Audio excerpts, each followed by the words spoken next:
es un programa de filosofía por televisión.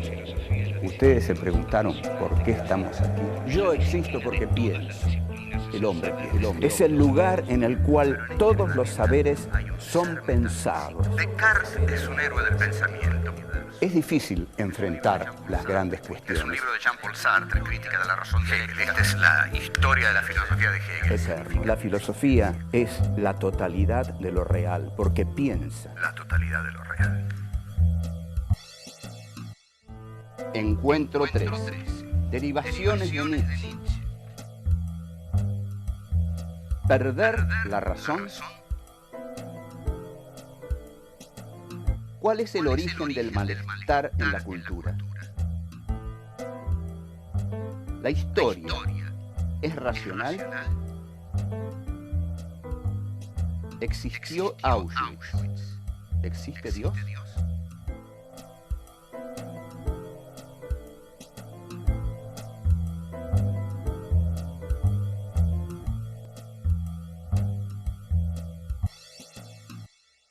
Estábamos en Nietzsche, y estuvimos largamente en Nietzsche, y esa negación del mundo suprasensible que hace Nietzsche lo lleva a la valorización del mundo de lo sensible. La valorización del mundo de lo sensible venía en Nietzsche de un estudio que había hecho en su primer libro, El origen de la tragedia, o El nacimiento de la tragedia, sobre el culto dionisíaco. El culto dionisíaco era aquel que daba, digamos, rienda libre, que liberaba los instintos a partir de la magia de la fiesta de la embriaguez.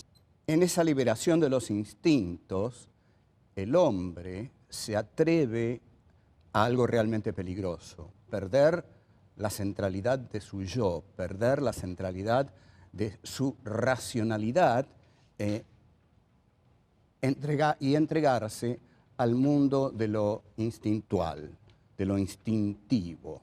Lo dionisíaco, de este modo, es toda una cultura a la que hay que atreverse, porque en ella lo que se gana es mucho, pero lo que se pierde también es mucho. Lo que se pierde es la razón.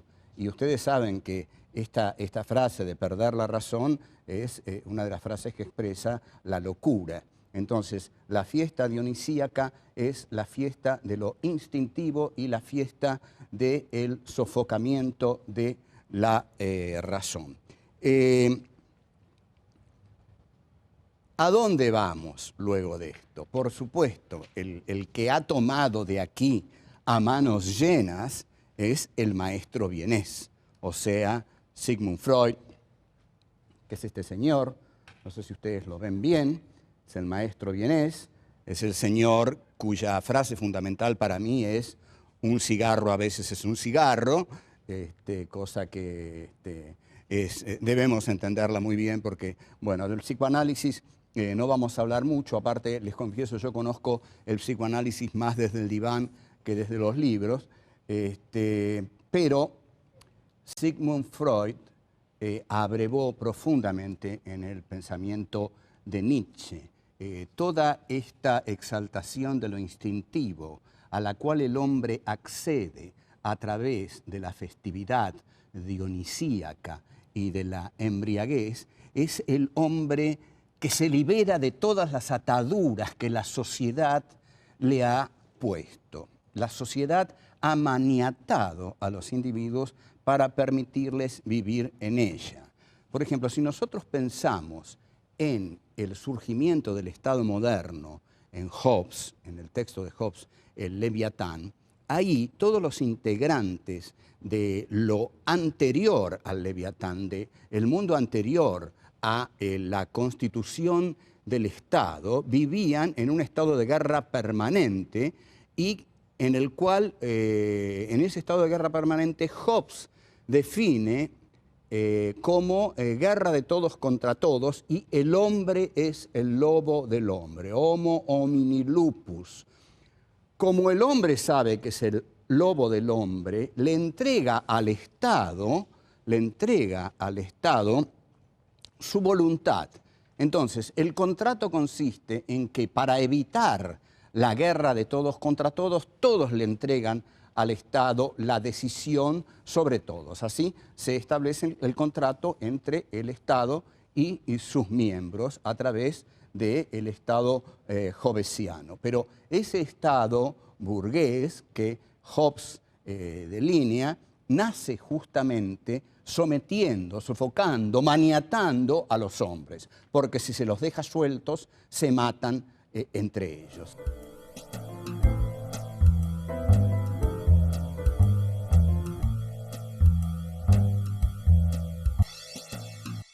Lo que dijo Nietzsche es lo que va a retomar Freud. Freud escribe muchos textos, pero el texto más filosófico de Freud es de 1930 y se llama El malestar en la cultura. ¿Qué es esto de la palabra malestar? Pero antes, otra cosa. 1930, faltan 3 años para que Hitler sea canciller del Reich. O sea, son tiempos oscuros, tiempos, digamos, interesantes, según la maldición china. No sé si ustedes saben que hay una maldición china y que es la peor de las maldiciones chinas y que consiste en decirle a uno, ojalá vivas tiempos interesantes.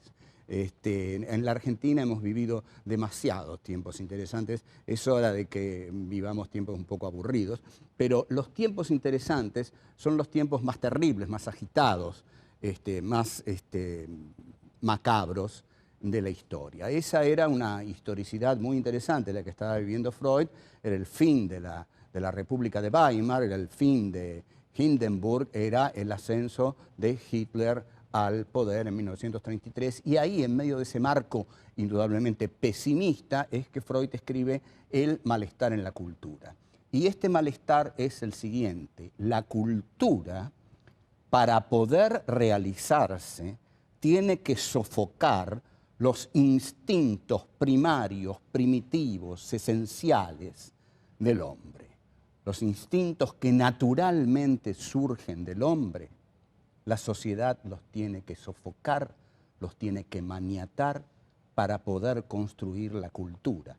Entonces, la cultura vive en perpetuo malestar, va a decir Freud, porque la condición de posibilidad de que exista una cultura es que los hombres sofoquen, aten, sujeten sus instintos más primarios, aquellos que harían de ellos precisamente las bestias feroces, las aves de rapiña que Nietzsche tanto admiraba.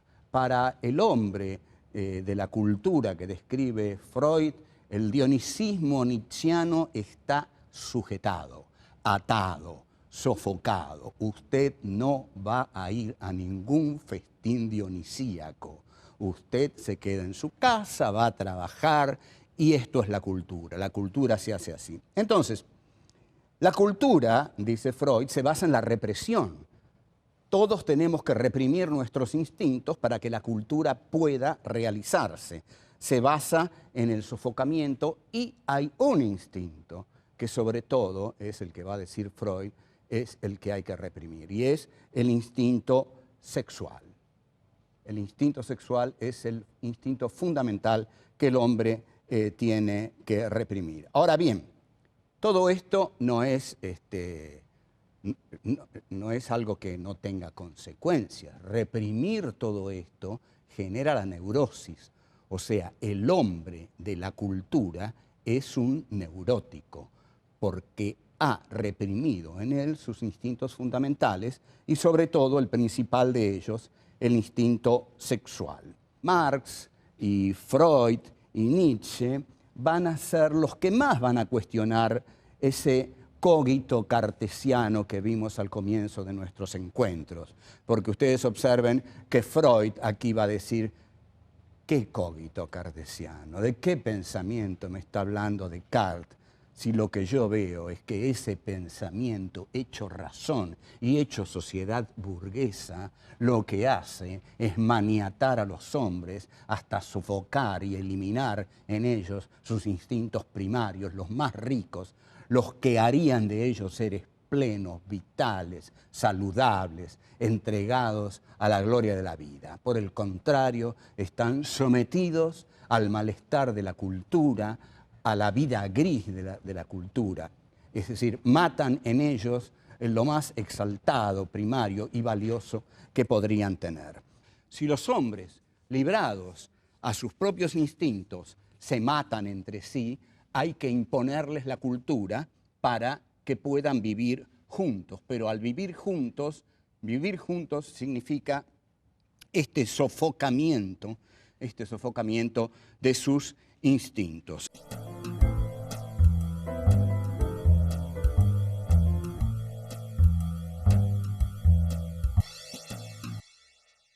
El hombre es un ser patético al que Freud va a definir como un Dios con prótesis en este libro hermoso de Freud, que es El malestar en la cultura.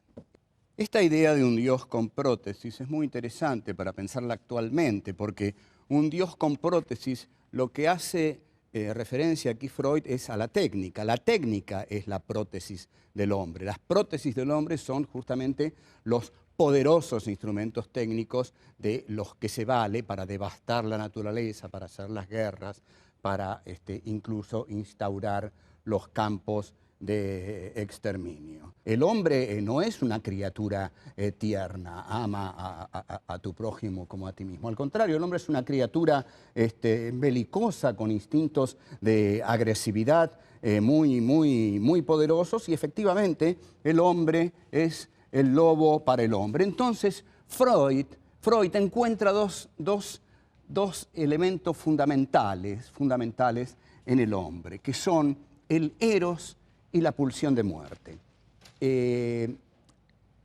Freud no usa tánatos, porque frecuentemente se dice eros y tánatos, pero es un error.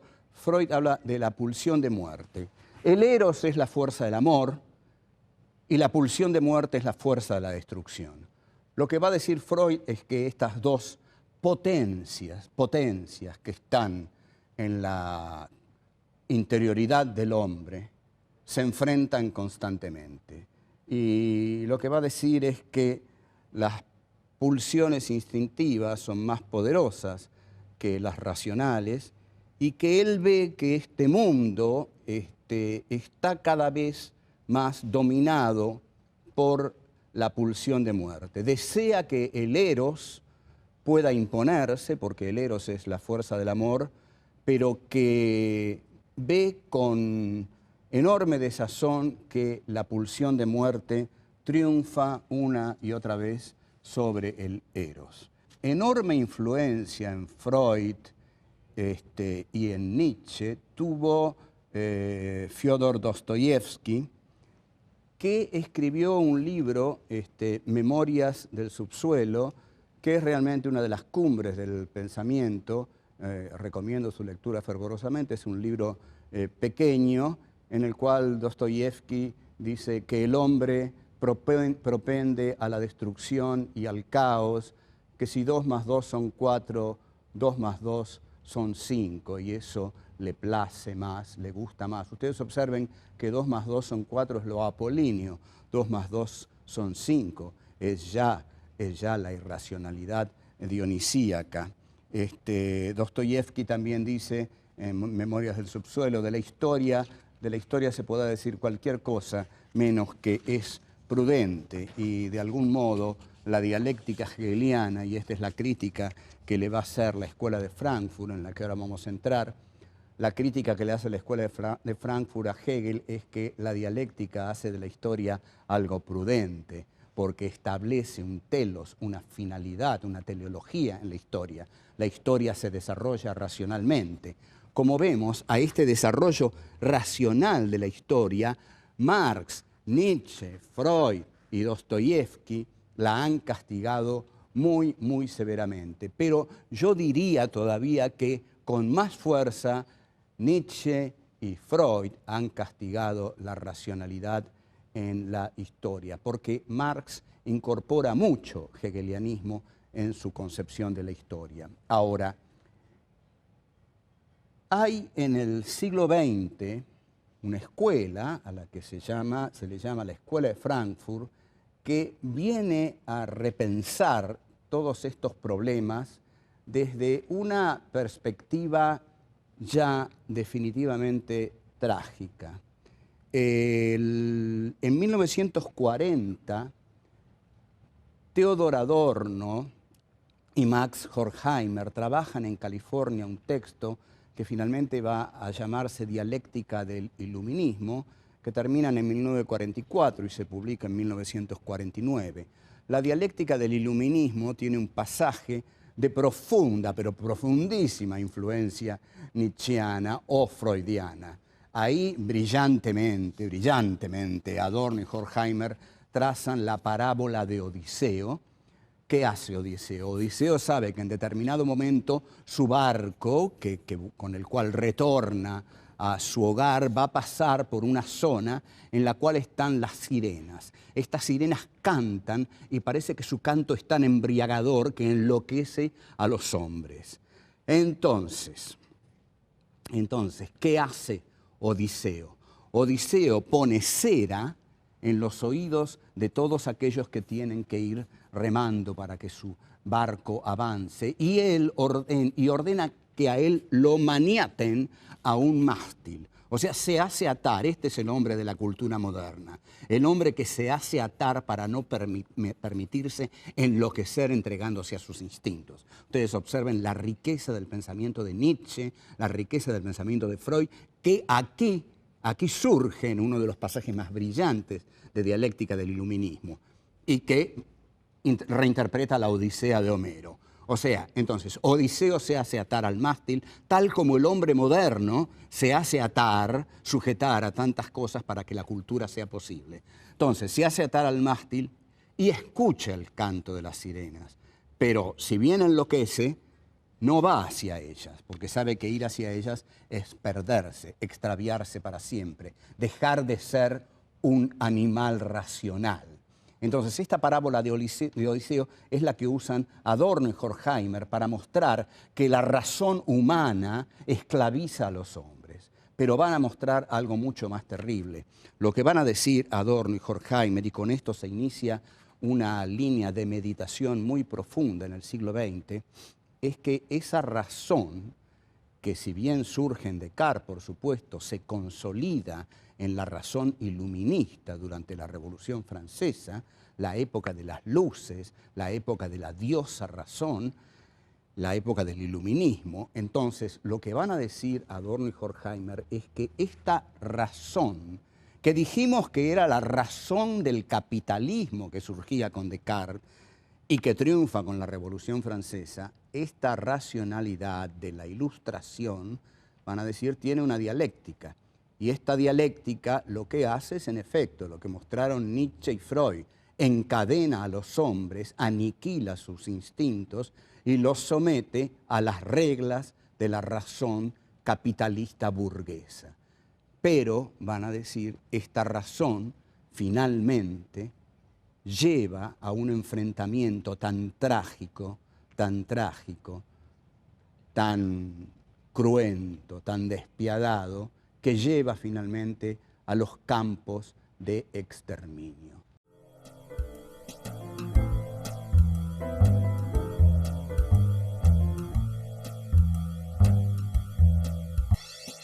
Adorno y Horkheimer van a decir que esta razón iluminista a donde finalmente conduce es a la utilización de la razón para la masacre masiva.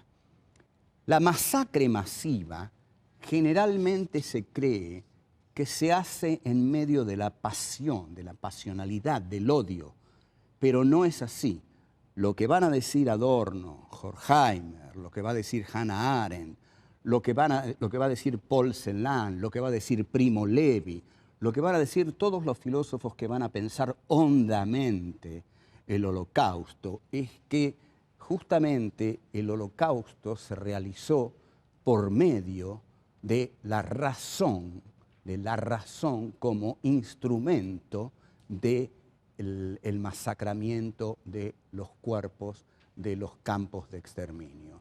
O sea que en los campos de exterminio lo que se explicita ahí es la racionalidad de la muerte, la racionalidad de la muerte. Y Primo Levi, que es un sobreviviente de Auschwitz, que es un extraordinario escritor, que escribió 2 libros maravillosos, Los hundidos y los salvados, y Si esto es un hombre, tiene una frase muy importante que dice: existe Auschwitz, no existe Dios.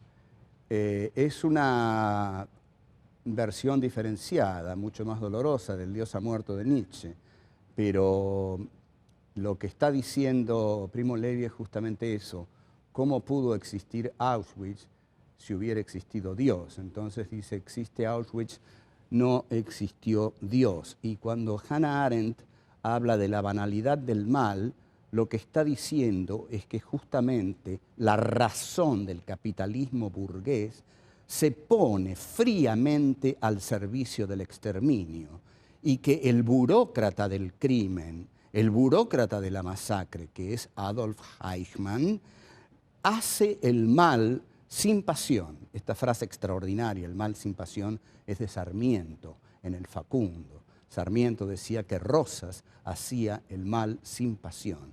Sarmiento era tan genial que fue capaz de anticiparse a este concepto de Hannah Arendt. Entonces, lo que va a decir Hannah Arendt en Eichmann en Jerusalén, un ensayo sobre la banalidad del mal, es que el mal se hace burocráticamente, que se puede hacer el mal burocráticamente. En la película excepcional de Stanley Kramer, Juicio en Nuremberg, un juez nazi le pregunta a uno de los ejecutores de los campos: ¿cómo fue posible hacer eso? ¿Cómo fue posible que ustedes mataran a millones de personas? Y el verdugo le dice: fue posible, ¿cómo no iba a ser posible? Lo difícil no era matarlos, lo difícil era desprenderse de los cadáveres. O sea, como vemos, lo difícil era una cuestión instrumental, una cuestión instrumental. Entonces, razón instrumental es como Adorno y Horkheimer van a llamar a la razón del iluminismo, a la razón de las luces, que surge con la Revolución Francesa y, según Adorno y Horkheimer, termina en los campos de exterminio. Este texto, Adorno y Horkheimer, y con esto quiero acercarme al final de estos encuentros que hemos tenido de filosofía, el texto Dialéctica del Iluminismo está basado en un texto excepcional de Walter Benjamin, que se llama Tesis sobre Filosofía de la Historia. Y Benjamin tenía una frase que decía, voy a decir brevemente que Benjamin murió en la frontera franco-española, envenenándose, suicidándose, porque el día que llegó para pasar a España y salvarse de la Gestapo que lo venía persiguiendo, España cerró la frontera. Entonces Benjamin se suicidó. La frase de Walter Benjamin, uno de los más grandes pensadores del siglo XX, es: solo por nuestro amor a los desesperados conservamos todavía la esperanza. Yo creo que es así, que tenemos la obligación de conservar la esperanza porque hay todavía demasiados desesperados en este mundo. En consecuencia, no podemos darnos el lujo de la desesperanza.